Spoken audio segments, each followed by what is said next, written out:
Chapter 71. Kara.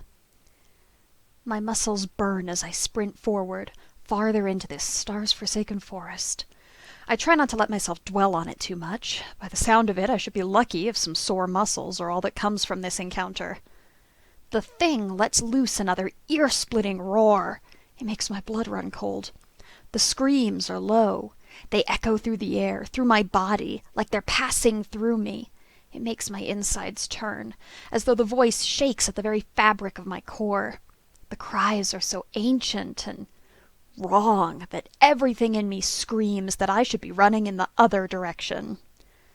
The worst part is that it feels almost familiar. Kewin had called it a forest god. I've never heard of anything like that before, not in mythology or my study of magical creatures. But then, we almost never call things gods anyways.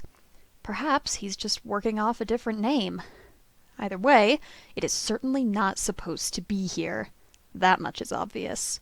The mages wouldn't put something so dangerous and uncontrollable in the forest right next to their school.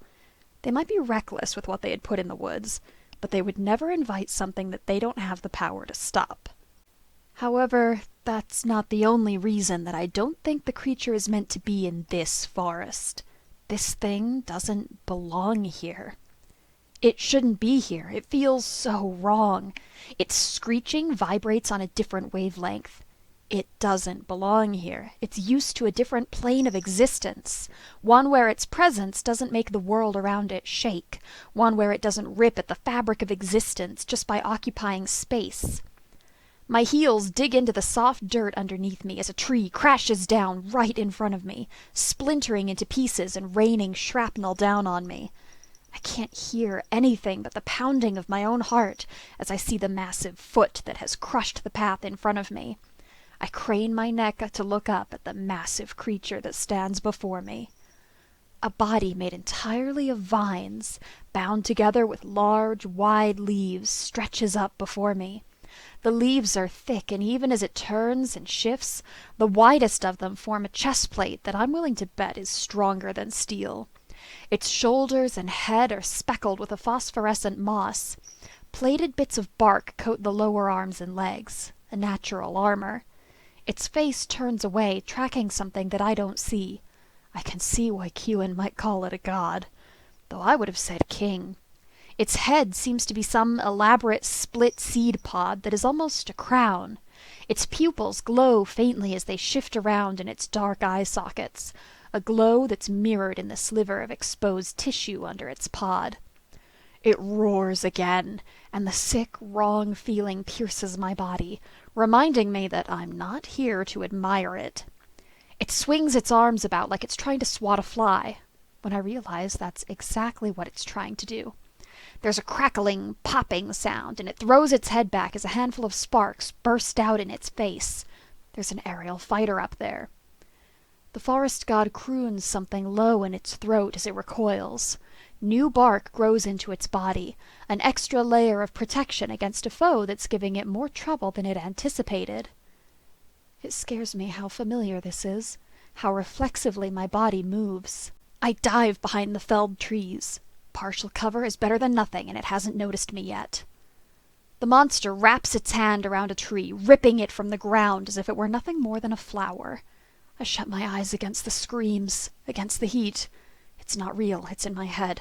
It's winter, it's cold. My body is drawn in a tense line, and I have to actively think about my breathing. I check again. Space, angles, options flying through my head like it was only yesterday. Aerial mages make things so much more difficult, especially one flying so erratically. This probably isn't their area of expertise, but I can't fault them for their choice. It's probably the only way they've stayed alive so long. "We have a man down!" my mind screams at me. I shake my head and check again. Only this time it's real. There's a body out there lying limp on the ground. It's a miracle they haven't been crushed yet. The thing swats angrily at the fighter, but I force myself to take the opportunity to move unnoticed. There's not much I can do anyways, not with the flyer moving in such an erratic pattern. I can help more when there are fewer people in danger. I'm shocked to find that the one unconscious is Blanc. She's lying face down on the ground, and even with all the racket and the screaming and the footsteps of the giant beast above us rattling in the forest, she seems to be entirely out of it. But if this is Blanc... My eyes go to the tiny figure trying to put as much distance between them and the monster's gnarled claws. Then that's Genevieve. Stars, I don't have the time to be thinking about this. I have to move them. I have to get them to safety. I go to pick up Blanc, but that voice in my head stops me. You want to move them, Kay? Half their brain's gonna spill out. That's not true. Not this time. There's no evidence of a head injury to Blanc. I'm just thinking about Carter. There isn't even any blood. No evidence of a wound, but I wasn't here when she went down. It could have been anything. Maybe it was blunt force trauma. Maybe Genevieve tried to use her for a casting. There doesn't have to be much when there's a spinal cord issue or swelling in the brain, and I don't even know how to begin to look for the effects of magical misuse. My hands shake as they go to my hip, finding nothing there. I can use magic. The revelation comes with a wave of lightheadedness. I feel sick even as I scream at myself. I came to help. Why can't I just use my fucking magic? Bad soldier! I dig my nails into the still tender palms of my hand until I bleed. This isn't my choice. It isn't about me. I feel my consciousness fray at the seams, the elemental forces so out of balance that I'm nearly dizzy. It's so easy to pull at the strings, dip my fingers into the shimmering elements, and... No, wrong! Bad soldier! I slam my hands into the ground, holding the feeling of the winter's cold as closely as I can, the near sting of the air on my wind-chapped cheeks. I need something to ground me, something to make it less wrong, less painful. The ice dances out from my fingertips, spreading out through the blades of grass and cutting a straight line to the monster. Spiked bolts of frost stretch out from the forest floor in the wake of my magic. I can't help but think that the spell did well. A good plan if I had done it on purpose. I wasn't conjuring ice, otherwise that would have been a rather pitiful display. I only altered the temperature a little more forcefully, freezing the water already present within the area. Looking at the way its leg has swelled, turning nearly white with how much ice has pushed its way to the surface, I can't help but be relieved it worked. Not you, dumbass. You didn't even mean to do it. It's a fluke that you didn't get every one of you killed. Pain lights up the side of my body as the forest god snaps the frozen leg clean off, sending thousands of tiny pieces of shrapnel at me. It screeches, enraged at the appearance of more foes, swinging its arm through the still frozen solid leg it's left standing in the forest to send significantly larger chunks in my direction. I duck behind my fallen tree as much of the debris falls away in pieces around me. Only one jagged piece slams itself into my side, piercing the skin. But there's no burn that signals something's torn inside. There's blood, but it's fine. It's not that bad. At least it's my own. My mind lulls at the pain. It's easier to focus. It's easier to block out everything else. The flying mage provides ranged assistance, pelting down a series of lower-tiered magic. The incantations for combat magic are fairly simple. Short phrases of invocation, but the pure, undistracted intent that they require is a difficult headspace to maintain. I lose myself in the words. The sounds and phrases echo in my head, all sorts of wrong. I let myself manipulate the magic and simply divorce myself from the battle. Immersed in the spells, I don't let myself think about the effects, don't let myself see what my mind wants to conjure. I just focus on the words, the spell, the battle. It's easier than it should be, I think. It shouldn't be easy to do this. It shouldn't be so clinical, so calculating. The flying mage isn't like me, isn't crazy, isn't ruined. They have the decency to be frightened, erratic. They use their spells inefficiently, consuming too much mana for how effective the attacks are. Maybe that's why I see it, and she doesn't. Why I know that she's about to get knocked down before she can make a move against it. I hear the sickening crack as the thing literally slaps Genevieve out of the sky, the snapping sound of her body as it is flung into the trunk of a tree. I wish I could just feel bad, just wince in sympathy, but my mind is alight with calculation. She's not dead. Shouldn't be, even though it sounds bad. Though I bet she doesn't agree with me at the moment. She falls forward onto the ground, barely catching herself on her hands. The line of her body is drawn tight, every muscle tense to the point of shaking, even as her arms struggle to keep herself upright. I see the blood dripping from her lips, the abject fear in her eyes as she looks up at me.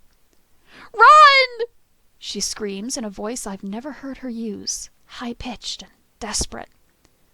My hands fly out in front of me and knock over the already empty mug and my pencil cup, just inches away from destroying my test tube stand and my delicate beakers. I can't help the frown that pulls at my features. The dream was so vivid. I can taste the blood in my mouth, the urge to spit it out and get back into position. I can feel the phantom sweat on the back of my neck, the cold, cloying feeling, sticky, even though it's long been wiped away. My heart is racing in my chest like I've just gotten out of battle, my body thrumming with the adrenaline in my system that it no longer has an outlet for. There's no threat here, I remind myself. You're in your workshop. You're at home. It doesn't make me feel less sick. I let my head rest on the desk for a moment longer than I should. I lay my heated cheek against the wood. It's not exactly cold, but there's enough of a difference that it's comforting. Something grounding as I try to force myself to stay in the moment, indulging in the comforting sensation until the weak feeling is gone, though it doesn't get the taste out of my mouth, or the dull ache out of my head. The battle in the forest had been intense, but Genevieve had more fight in her than I think she realized. Even though she was using her magic a little too erratically, switching between spells she didn't have proficiency in, she still did her fair share of damage. The thing lost an arm to her explosion magic. The blast was just a little more powerful than I think she meant it to be, sending a spray of its green, goopy blood everywhere as I split the seed pod crown with an earthen lance. It's not the most sophisticated of spells, but it gets the job done. There's so many different rules and specifications that magic creatures live by, the very particular and almost arbitrarily exacting directions on how to kill them. But a shot straight through the head has almost never failed me. This time was no different, even though the seed pod had been rather heavily reinforced, making it difficult to get a clean shot. Either way, we got out of there just fine. Everyone, Blanc included, though she had to be sent off for medical help while Genevieve and I were checked out by the mages. She wouldn't use her crystal, but she did let me know that it was just an overdraw from her casting. It was still scary to pick her up and carry her. It's fine, I remind myself. The people who'd taken her said I hadn't done any more damage by moving her, though she hadn't awakened by the end of our little trip, or shown up at school for the next several days. My heart rate is still disturbingly high as I carefully write everything that my little outburst has ruined. Nothing's gotten on my notes, or the record I've been meticulously keeping on my experiments. I should be glad, but my hands are still shaking. I shouldn't be having dreams. I rub at my eyes. They feel dry, and it's almost painful to blink. Stars, when did I last get a full night's sleep? When did I last leave the workshop? I should be focused on studying. Hell, I should be panicking at this point. But it's taking everything I have to work on the sample that Blue managed to get from the forest god. Blue. I can't help the way I smile, the warmth in my chest as I think of my familiar. The forest had been hard on him, that much was obvious, though it was something he tried to make even more explicitly clear after we'd gotten home. He'd scrubbed every remnant of the woods off his skin and refused to so much as step outside into the backyard for days. I can't blame him. He had a rather intense first experience. There's a jacket around my shoulders and cold food on a tray that tells me Blue's been in here at some point after I've passed out, though the folded little note along with it is surprising. His penmanship has been getting better, and he's moved past the simple exercises, and I'm struggling to make longer, more complex assignments that match his skill level. I slip the jacket on, savoring the warmth. The heat doesn't really work down in the basement, and it's always stayed a little cooler than the rest of the house. A blessing in the heated months of Hishinza, but not so comforting right now. Blue's picked out a nice gray one that's overly soft from being through the wash too many times. It's a nice gesture, but it only serves to remind me that someone stole my favorite jacket. Someone or something in that forest. Kewin had said something about a vicious animal, but that wouldn't have left Blue alone. I suppose it's a small price to pay for a cure to the blight. Or at least the starting components. My back hurts as I straighten up. I shouldn't have fallen asleep down here. It's a bad habit, I know. But I can't help but feel it's worth it. It's taken a few days, but I've got a working synthetic version. Same chemical structure, same effects, but no need to kill and drain a forest god every time you need more. The synthetic version is more blue than green, and not quite as thick, but it's having the same effect, so I'm inclined to call it a success. Or at least a partial success. I should have known that it wouldn't be so simple. The compound works great on the samples from my garden. There's virtually no difference between the original goo and my synthetic. But the same cannot be said for the samples that Jet sent me. The sample that Blue collected makes the soil viable, but it doesn't stay that way. With my magic, I'm able to stimulate the effects of multiple growing periods. The sample I tested turns to a gray, almost ashy substance after a full growing season, becoming somehow even more dead. It forces a development of mushrooms and fern shoots even though it's not a part of the soil composition. There's no way that it could have gotten into these samples unless they were contaminated, but Jet's too careful for that. So it's got to be the goo. The blue compound is only a little better. It doesn't try to stimulate growth for things not naturally found in the samples, but it still drains the viability of the soil. The seed samples of the regional staple crops that Jet sent don't seem to be as affected as the forest floor was. The more I look at it, the more the same answer keeps staring back at me. I'm trying to make this compound work for a biome it isn't built for. I have to find an alteration that will work in a desert, something that will work with the crops that grow there, something that won't turn the land into an ashen waste. And, preferably, I'd like to do it before Jet and all his soldiers starve to death. I'll have to alter the chemical composition. Make it something that's capable of coping with the desert climate and soils. I'm reading up on the soil compositions, what exactly makes the two dirts so different, but there's so much it's hard to narrow it down to just a few things. It's going to take a lot more testing. Thousands of chemical alterations that might make up for the difference without altering the regenerative effects of my compound. I wish the damn forest god's blood had just worked. Or at least grew something that could survive a desert environment. My sand elemental is certainly not happy with the compound. It's still trying to grow flowers out of their head. It would look cute if they didn't look so pissed, furiously scrubbing at the green shoot coming from their head every few minutes. It's their own fault. I told them not to touch the things I was working with. Even though it's less than a perfect situation, I suppose I should be grateful. The compound saved months, maybe years of research. There's no chemical or magical accelerants that work on this level. It helps to think about it that way. I try not to be bitter. But Genevieve got a commendation for her advanced summons, and I got told off for interfering with another student's exam. It's certainly going better than everything else in my life. I'm trying. Truly I am. Though I have pitifully little to show for it. The semester is winding down, so that brings a whole new set of challenges, the depths of which I have only barely begun to plumb. I should be worried about exams and papers and quals, but my attention is split elsewhere in what seems like 1,000 directions. Every day, I try to act normal. I try to avoid staring at Linnell and Brendan, try to ignore the feeling of their eyes on me when my back is turned. I look away when the other students scatter when I enter the room or walk down the hallways, their whispered words too loud to fully tune out. They either aren't trying or aren't too concerned with being discreet. I imagine it's a combination of both. I'm not surprised. The stories of what Genevieve and I did circulate like wildfire, each round of retellings getting further and further from the truth.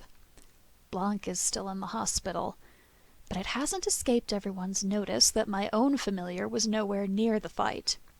How I was able to hold my own in that battle without a familiar. Especially when Blue is still accompanying me to school every day. It's hard to shield him from them, the way they stare or the way they talk. It's easier to pretend like you don't hear the things they're saying. They want a reaction more than anything, something to put fuel on the fire.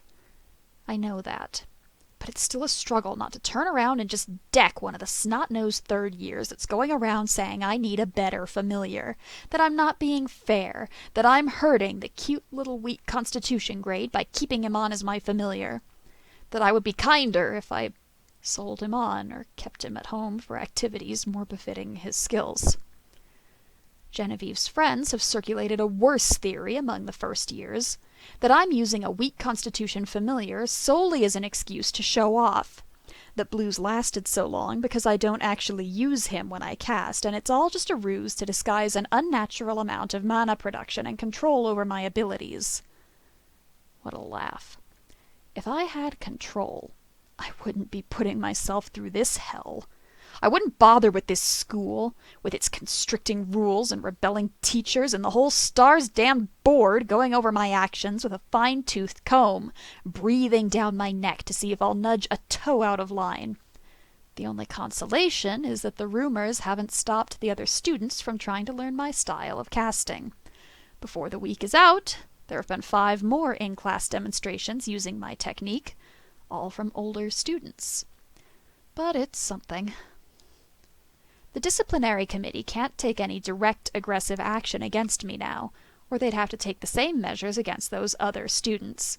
It's more trouble than it's worth, and so long as I remain on the right side of that equation, Blue and I should be safe. On the even worse side of things, a fine gradation that I'm learning to appreciate more and more. Genevieve's hanging out with me more.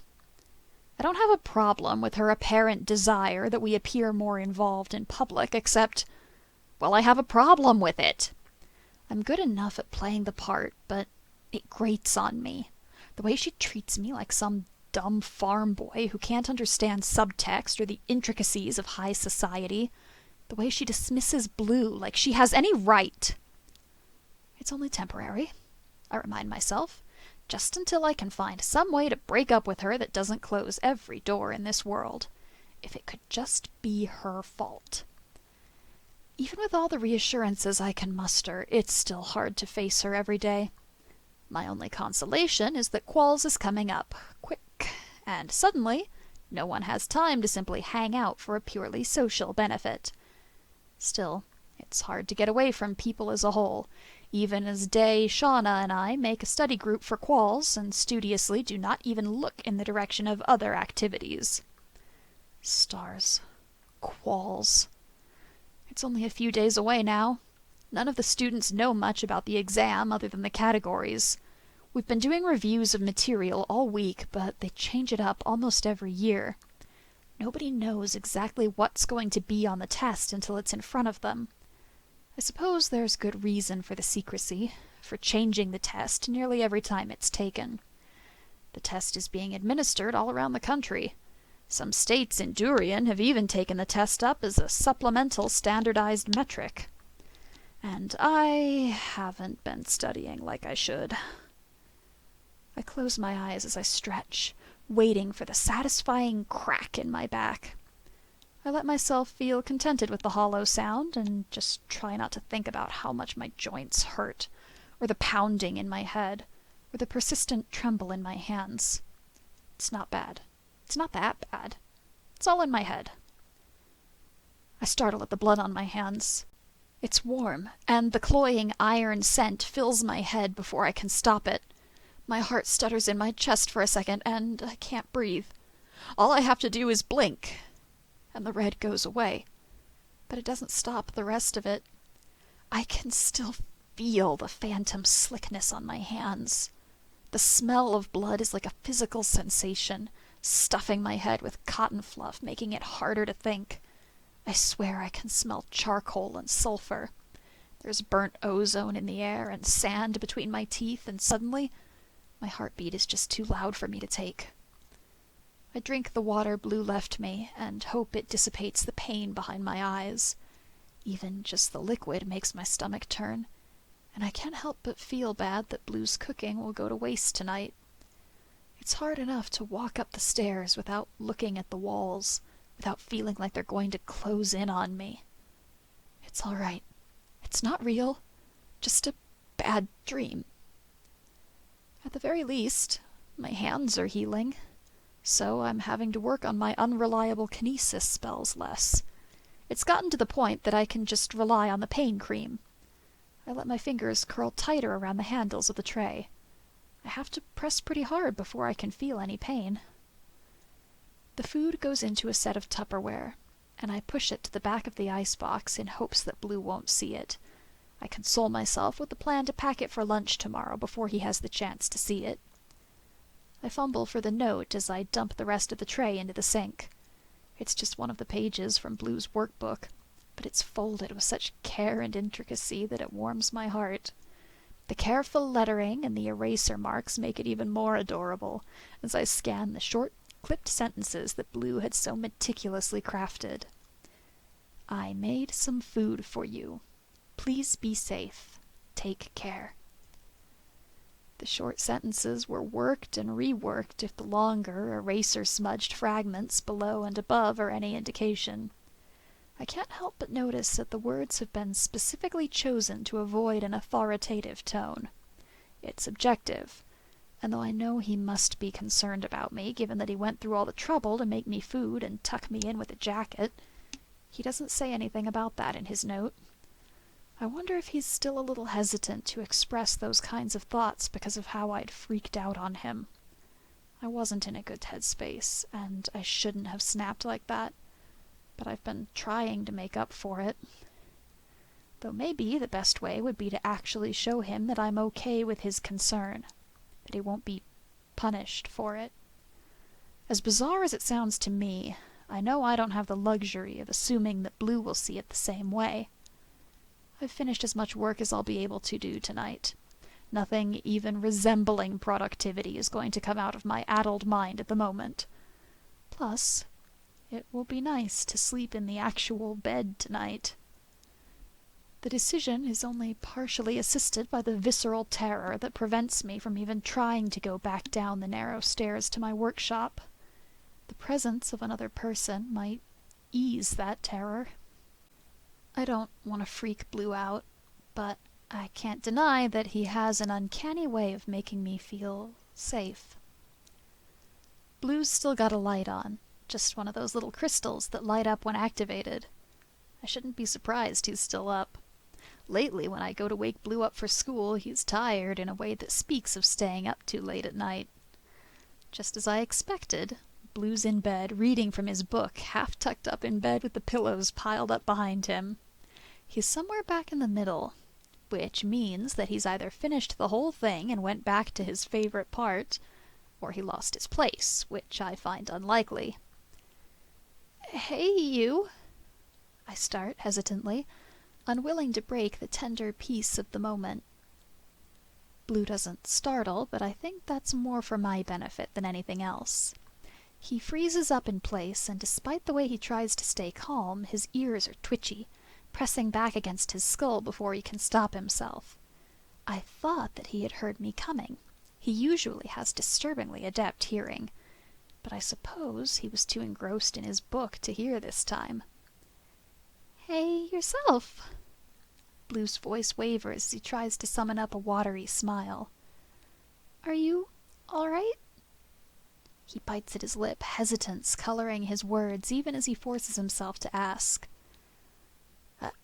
I'm fine," I stutter, trying to make it sound believable, trying to stop the shaky, unstable feeling in my bones.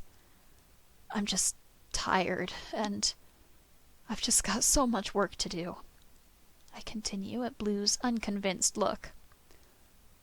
"Qualls?" he asks, trying to keep the conversation going, and I try not to flinch. I've told Blue about Qualls, Everyone's been talking about it. I doubt the topic has stayed out of the familiar's sphere. But it still makes me hesitate. I haven't said anything about my brother's project. I don't want to put him in a position where he might have to lie if someone asks him about my activities. I feel bad, but I'm not technically lying.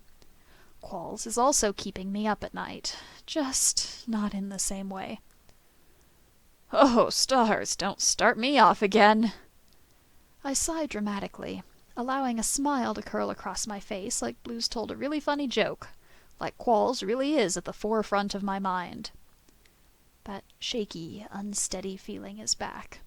Or rather, it never truly left, and I find myself examining just how terribly this room is situated. The window faces the exterior streets, and with a light on, it's easy to tell when people are moving around. It makes me feel exposed, even though I know there's no reason for anyone to be looking into the house. With the curtains drawn, it's not like they could even see who was moving around inside. Just shadows. I force myself to sit on the desk, turn completely away from the windows, and count slowly in my head as I smile and talk with Blue. My heart's thudding in my ears, but once I get past 10, it helps me breathe easier. There's no way that there's anything dangerous out there. It's all in my head. Even a rookie sniper could have dropped me like a deer. "Are you coming to bed?" Blue asks, the hesitance back in his voice as he splays his fingers on the blanket, pressing into the soft material. He tries to ask the question as innocently as possible, as though it's just an idle question meant to continue our conversation. But the anxious flick of his ears tells me just how worried he is. It makes me feel terrible. It's not just me in this house anymore. I'm not alone, and I can't just do whatever I want. What I do affects other people, and Blue doesn't even get the option to leave if he gets fed up with me. There's a part of me that hates just how harsh a perspective those thoughts cast, but it doesn't stop it from being true. Even if I'm being a dick and not giving Blue the attention he deserves, he can't leave. Hell, aside from the teachers that would look kindly upon him, there's really no one he could go to, and he doesn't even know who they are. Still, the hopeful look in Blue's eyes is more than enough to undo me. I've holed myself up in my lab and all but ignored his existence for a few days as I worked on the compound he'd gotten me, but he's still willing to welcome me into the bed. He's better than me. If I got ignored for days on end, I'd feel jilted. Or maybe not. My schedule seems to revolve around intense days of work interspersed with days of off time. Maybe me and my hypothetical friend would get along great so long as our work schedules lined up. Stars, I've been awake too many consecutive hours. I'm starting to agree with my own hypothetical propositions. Yeah, Blue, yeah. I agree before I let myself go any further down that particular rabbit hole. Blue looks up at me in awe before he puts away his book and fluffs the pillows like my appearance in the bed is a rare occurrence. Well, I suppose it has been a rare occurrence in recent days. I excuse myself as Blue continues to get the bed ready. I strip out of my day clothes and settle into the comfy elastic band pants that I wish were acceptable to wear out. I brush my teeth, put up my hair, and enjoy the temporary rush I get from succeeding at mundane things. It's not much, but for the moment it's enough as I try to ignore the dark circles under my eyes and the shaky, dead feeling inside me. Blue's patting the bed invitingly when I come out of the bathroom, like I need to be enticed further to actually sleep in the bed with him. His eyes sparkle like I've hung the stars for him and him alone. And reviewing everything I've done in my life, I can't pinpoint anything that can explain why I am blessed enough to have him in it. We slot together so easily. His head fits just under my chin so that every time he twitches his ears, it tickles my face. Our legs tangle together, so solid a physical reminder of each other's presence that it's difficult not to relax. It's only a few seconds of wiggling before Blue lets out a contented sigh, pulling the blanket over the both of us as his fingers curl in the excess fabric of my nightshirt. "How are you doing?" I ask once his breathing has settled into a solid rhythm. I can't devalue the practice of checking in with each other. I learned my lesson when I let my own insecurities run unchecked all the way into our little forest quest. And considering how distant I've been the past few days, I really am overdue. I'm trying to check in as much as I can remember, but half the time we're at school when I ask. Even though I can usually find us a mostly empty corridor, it's not exactly the most conducive environment to speaking freely. It is certainly a far cry from the private intimacy of lying tangled in each other's arms. Blue goes tense and silent in my arms as he seems to sort it out for himself.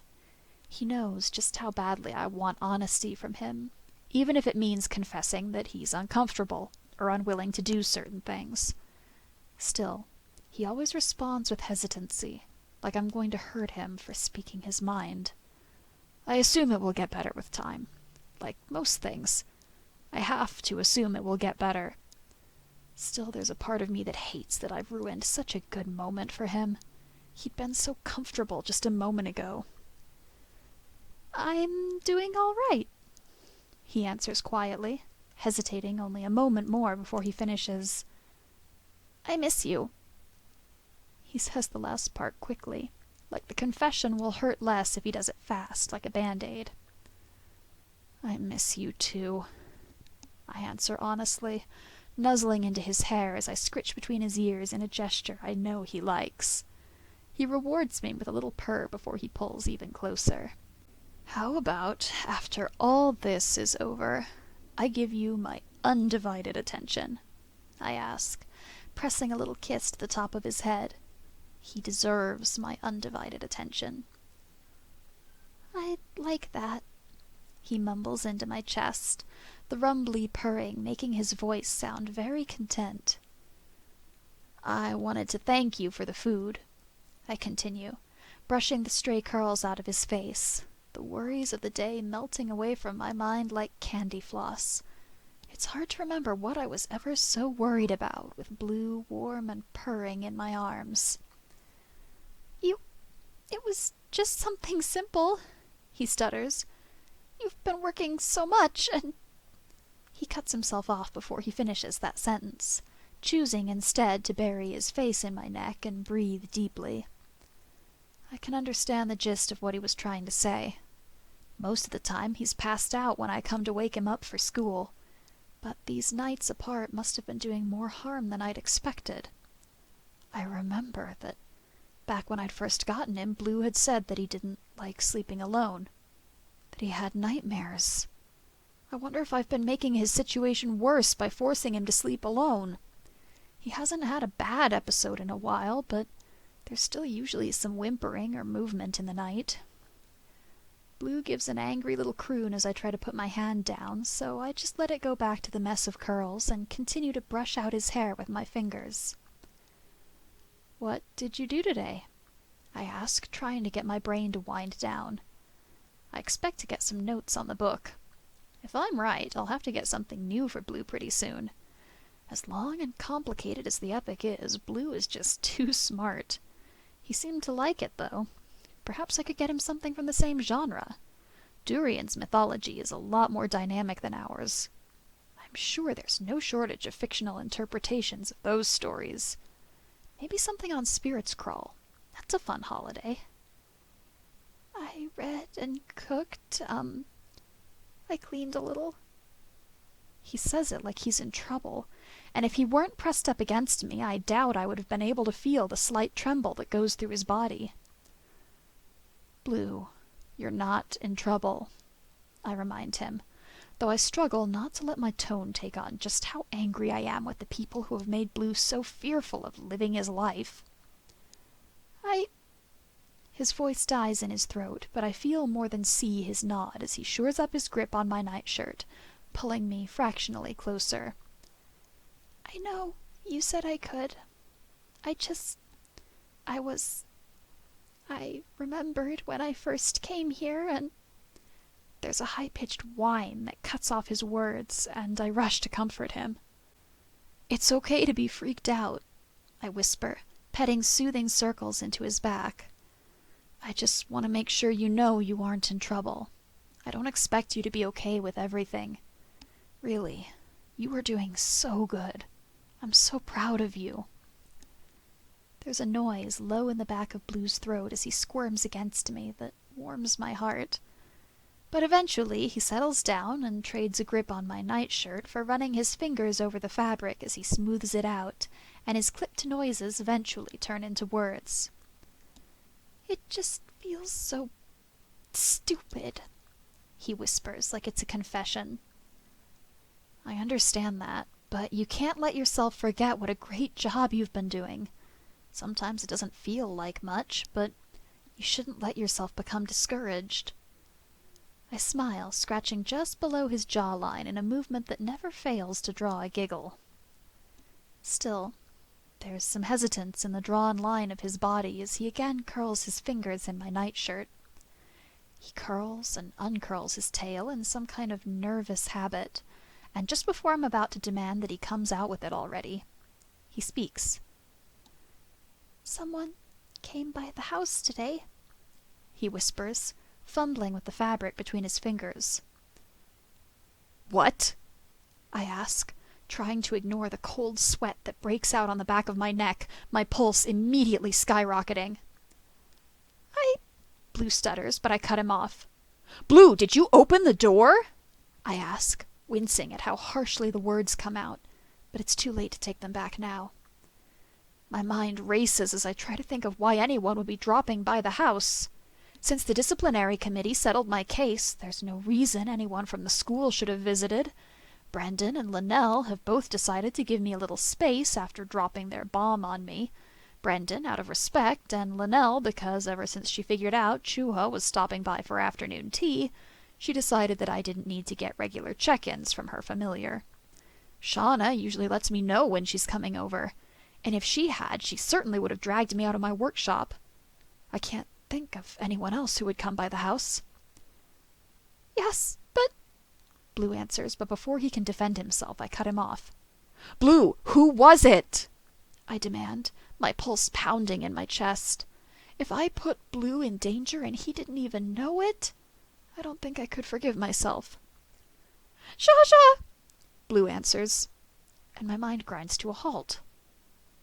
I stare blankly ahead for a couple seconds before my mind clicks. Oh, Jaja, of course. "The chipmunk," Blue continues hesitantly as I make no move to talk over him this time. "They said they knew you. I thought for a second it was the rodenty smell I'd picked up all that time ago, but it was different. I didn't notice until I'd already opened the door. Said something about Carmine?" "Yeah, he's our new neighbor," I chime in, giving Blue the little bit of context he's missing. "That makes more sense." Blue smiles. "Apparently he's done moving in and is ready to host people." "Oh, maybe after Qualls," I hedge. I wasn't expecting the man to be ready so soon, but I suppose it has been almost 2 weeks. "That's what I told Jaja," Blue answers hesitantly, as though unsure if his response had been the proper one. I put any thought of that to bed, scratching behind his ears until he's purring again. "What do you think of them?" I ask, not entirely sure what kind of response I'll get. Blue always manages to see things from a different angle, so sometimes his view is surprising. "I think Jaja is a well-trained pet, obviously trusted to make a journey to a house they've never been to before in order to deliver a message." Blue's answer is oddly objective, and then, as though he knows that's not what I meant, he continues, "They seem nice. I'm afraid I can't say anything for Carmine. He wasn't there. I didn't get a chance to see him." "Would you like to meet him? Or at least meet Jaja again?" I ask. "What?" Blue squirms, obviously confused. and I realized that might not have been the clearest way to ask. "Well, I said we could introduce the two of you, and if you hit it off, you could be friends." I try to explain without it sounding like Carmine and I are two parents trying to arrange a play date. Blue doesn't seem to take it badly, though, just considering for a moment before he nods against my chest. "I wouldn't mind meeting Zsa Zsa again. They seem very sociable for a chipmunk," Blue answers, and I wonder just how much of his agreement is brought about by the fact that this neighborhood doesn't have a single pet or familiar outside the two of them. "Well then, after Qualls," I promise, petting Blue's back as I reach for my sleeping pills. I haven't used them in a surprisingly long time. But ever since that battle, my mind has been a bit fraught at the seams, and that dream was the last straw. I can't help the way my mind and body are freaking out, but I know that the pills will help me sleep without having to worry. Even with the weird side effects and the grogginess that will come tomorrow morning, it beats my odds of getting to sleep naturally tonight. I'm scared that when I close my eyes I'll dream again, that it'll get out of hand, and I'll see the stars, hear that music again. It's too much of a risk, especially with how well I've been able to manage it on my own. I don't mind the sleeping pills. I want to sleep without worrying that I'm going to dream.